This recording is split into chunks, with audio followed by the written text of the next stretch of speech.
अथा तो क्रोध, जिज्ञासा, प्रेम, आनंद ये ब्रह्मस्वरूप हो सकते हैं, तो दुख, निराशा, क्रोध ये भी ब्रह्ममय हो सकते हैं।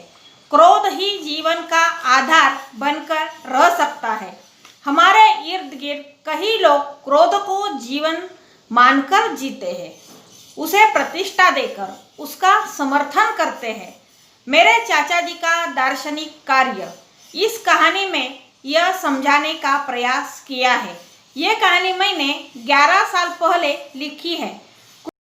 इस कहानी को अंत तक जरूर सुनें। नमस्कार, मैं हूँ मनीषा खटाटे, आप सभी का स्वागत करती हूँ। आइए सुनते हैं मेरी यह कहानी, मेरे चाचा जी का दार्शनिक कार्य। क्रोध में आदमी क्या कुछ नहीं करता। जब आदमी को क्रोध आता है तो उसका दर्शन का ज्ञान, नैतिक मूल्य वह सब भूल जाता है। क्रोध को बाहर लाने के लिए वो क्रिया करता है, लेकिन बाद में क्रोध के बादल छट जाते हैं तो वह जितने उसके माँ बाप उसके जन्म के वक्त नहीं पछताए होंगे उतना पछताता है।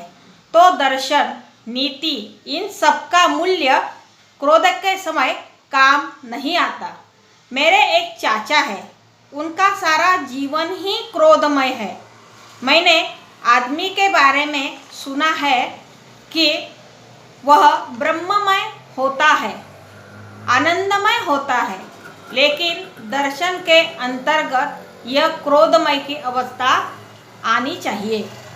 जैसे दुर्वास ऋषि उनके गुरु है, क्रोध का ही आध्यात्मिक विस्तार शाप देना होता है।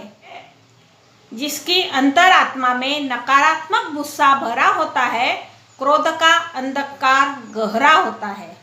यह व्यक्ति श्राप देने लगता है। श्राप क्रोध का आध्यात्मिक अवतार है, उसको प्रतिष्ठा प्राप्त होनी चाहिए।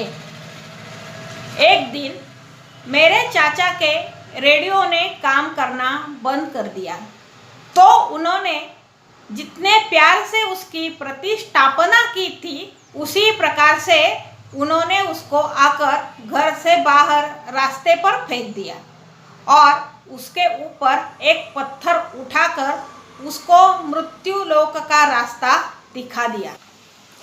उनका क्रोध उतर जाने के बाद वे एक बच्चे की तरह रोने लगे, शोर शराबा करने लगे, जैसे उनके किसी बच्चे की ही मौत हुई हो। यह शोर सुनकर हम सब पड़ोसी उनके घर पहुंचे तो वो रेडियो के टूटे टुकड़ों को छाती से लगाकर रो रहे थे। तो हमने उनको खबर न होते हुए एक शोक सभा का आयोजन किया और उनके बेटे को स्वर्ग में स्थान देने की प्रार्थना भी की थी। बचपन में वे किसी पेड़ से बहुत ऊपर से गिर पड़े, तब से उनका पेड़ पौधों का प्यार अचानक उमड़ पड़ा। उनकी परवरिश भी वे अपने परिवार की तरह करते हैं। तो हम रात को उनके बगीचे से फल चोरी करते थे और कुछ फल उनके दरवाजे पर लटका देते थे। तो सुबह से रात तक सभी को उनके गालियों की गूंज सुनाई देती थी। फिर क्रोध में आकर वे उनके बच्चों की पिटाई पूजा करते थे। हमें बहुत मजा आता था। एक दिन मुझे साक्षात्कार हो गया कि क्रोध में आदमी सकारात्मक कर्म भी कर सकता है, यानी कि नई भाषा भी सीख सकता है या बोल भी सकता है। किसी कारणवश उनका एक आदमी से झगड़ा हो गया, वो गुस्से से बड़े लाल हो गए और जीवन की आत्मा क्रोध है और क्रोध व्यक्त करने के लिए कुछ बड़ा कारण भी नहीं लगता। तो वे उस आदमी को अंग्रेजी में गालियां देने लगे और बहुत देर तक अंग्रेजी में अनाप शनाप बोलते रहे। कई दिनों तक वे हर किसी से अंग्रेजी में ही बातें करते थे। उनको समझने के लिए उनके परिवार को भी अंग्रेजी भाषा सीखनी पड़ी। यहाँ तक कि उन्होंने पाला हुआ तोता भी अंग्रेजी में ही बातें करने लगा। उनका कुत्ता भी अंग्रेजी में ही भौंकता था। इसीलिए किसी को नई भाषा सीखनी है तो उसको पहले क्रोधित होना पड़ेगा। मैं कई बार उनके बारे में सोचती हूँ तो मुझे लगता है कि उन्होंने अपने जीवन में जो भी कर्म किए हैं वह क्रोध में आकर ही किए हैं। शायद सन्यासियों के प्रति अति क्रोधित होकर उन्होंने शादी की होगी। दूसरों के बच्चों को देखकर क्रोध में ही अपने बच्चों को आसुर लोक से पृथ्वी लोक तक लाए होंगे। ऐसे ही एक दिन उन्होंने गुस्से में आकर, क्रोध में आकर नौकरी भी छोड़ दी थी।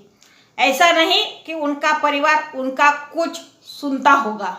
एक दिन यह समझ में आते ही सुबह सुबह क्रोध में आकर घर त्याग दिया।